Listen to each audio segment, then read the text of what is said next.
Welcome to the channel. Today we are going to explore an important Facebook Lite feature that allows you to control who can find your profile using your phone number. This setting is crucial for maintaining your privacy.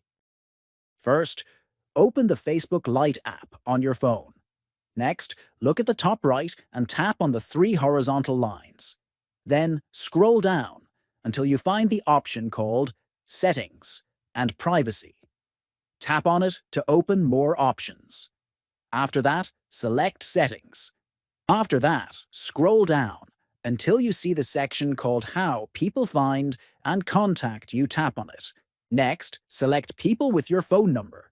Here, you will see different options for who can find your profile using your number. You can choose possible connections, friends of friends, friends, or no one, depending on your preference. Finally, select the option that best fits your privacy needs.